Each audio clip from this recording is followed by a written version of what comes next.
If you take people, and I've told you this, and you expose them voluntarily to things that they are avoiding and are afraid of, that they know they need to overcome in order to meet their goals, their self-defined goals. If you can teach people to stand up in the face of the things they're afraid of, they get stronger. And you don't know what the upper limits to that are, because you might ask yourself, like, if for 10 years, if you didn't avoid doing what you knew you needed to do, by your own definitions, right, within the value structure that you've created to the degree that you've done that, what would you be like? Well, there are remarkable people who come into the world from time to time, and there are people who do find out over decades-long periods what they could be like if they were who they were, if they spoke their being forward. And they get stronger and stronger and stronger, and we don't know the limits to that. We do not know the limits to that. And so you could say, well, in part, perhaps the reason that you're suffering unbearably can be left at your feet, because you're not everything you could be, and you know it. And of course, that's a terrible thing to admit, and it's a terrible thing to consider, but there's real promise in it, right? Because it means that perhaps there's another way that you could look at the world, and another way that you could act in the world, so what it would reflect back to you would be much better than what it reflects back to you now. And then the second part of that is, well, imagine that many people did that, because we've done a lot as human beings. We've done a lot of remarkable things, and I've told you already, I think before, that today, for example, about 250,000 people will be lifted out of abject poverty, and about 300,000 people attached to the electrical power grid. We're lifting people out of poverty collectively at a faster rate that's ever occurred in the history of humankind by a huge margin. And that's been going on unbelievably quickly since the year 2000. The UN had planned to have poverty between 2000 and 2015, and it was accomplished by 2013. So there's inequality developing in many places, and you hear lots of political agitation about that. But overall, the tide is lifting everyone up, and that's a great thing, and we have no idea how fast we could multiply that if people got their act together and really aimed at it. Because my experience is with people that we're probably running at about 51% of our capacity. You can think about this yourselves. I often ask undergraduates how many hours a day you waste, or how many hours a week you waste, and the classic answer is something like 4 to 6 hours a day. Inefficient studying, watching things on YouTube that not only do you not want to watch, that you don't even care about, that make you feel horrible about watching after you're done. That's probably 4 hours right there. You think, well, that's 25 hours a week, it's 100 hours a month, that's 2.5 full work weeks, it's half a year of work weeks per year. And if your time is worth $20 an hour, which is a radical underestimate, it's probably more like 50 if you think about it in terms of deferred wages. If you're wasting 20 hours a week, you're wasting $50,000 a year. And you are doing that right now. And it's because you're young, wasting $50,000 a year is a way bigger catastrophe than it would be for me to waste it, because I'm not going to last nearly as long. And so if your life isn't everything it could be, you could ask yourself, well, what would happen if you just stopped wasting the opportunities that are in front of you? You'd be, who knows how much more efficient? 10 times more efficient, 20 times more efficient. That's the Pareto distribution. You have no idea how efficient people get. It's off the charts.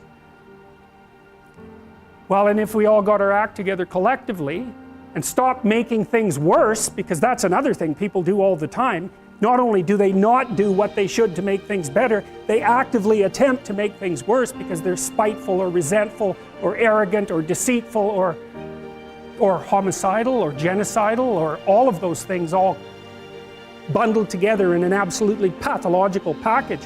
If people stopped really, really trying just to make things worse, we have no idea how much better they would get just because of that. So there's this weird dynamic that's part of the existential system of ideas between human vulnerability, social judgment, both of which are major causes of suffering, and the failure of individuals to adopt the responsibility that they know they should adopt.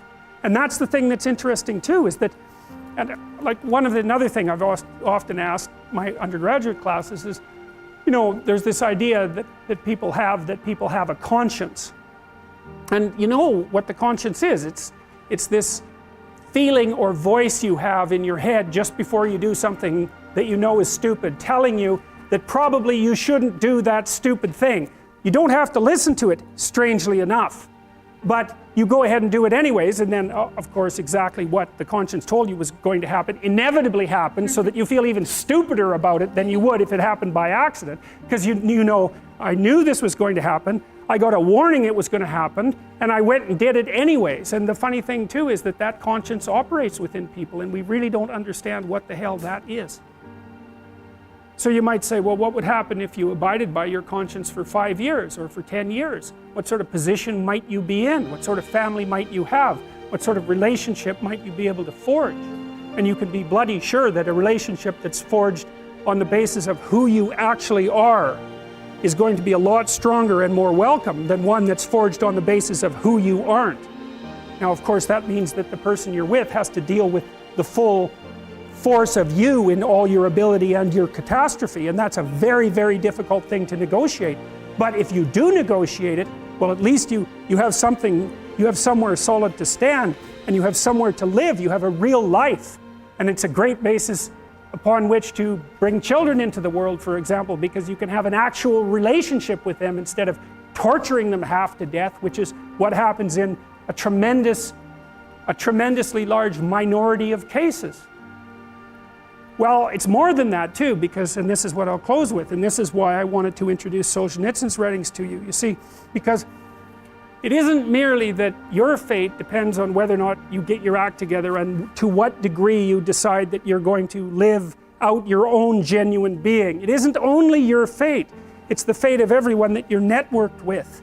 And so, you know, you think, well, there's 9 billion, 7 billion people in the world. We're going to peak at about 9 billion, by the way, and then it'll decline rapidly, but 7 billion people in the world, and who are you? You're just one little dust mote among that 7 billion, and so it really doesn't matter what you do or don't do, but that's simply not the case. It's the wrong model, because you're at the center of a network. You're a node in a network. Of course, that's even more true now that we have social media. You'll know 1,000 people, at least, over the course of your life. And they'll know 1,000 people each, and that puts you one person away from 1 million, and 2 persons away from 1 billion. And so that's how you're connected, and the things you do, they're like dropping a stone in a pond. The ripples move outward, and they affect things in ways that you can't fully comprehend, and it means that the things that you do and that you don't do are far more important than you think. And so if you act that way, of course, the terror of realizing that is that it actually starts to matter what you do. And you might say, well, that's better than living a meaningless existence. It's better for it to matter. But I mean, if you really asked yourself, would you be so sure if you had the choice? I can live with no responsibility whatsoever. The price I pay is that nothing matters. Or I can reverse it and everything matters. But I have to take the responsibility that's associated with that. It's not so obvious to me that people would take the meaningful path.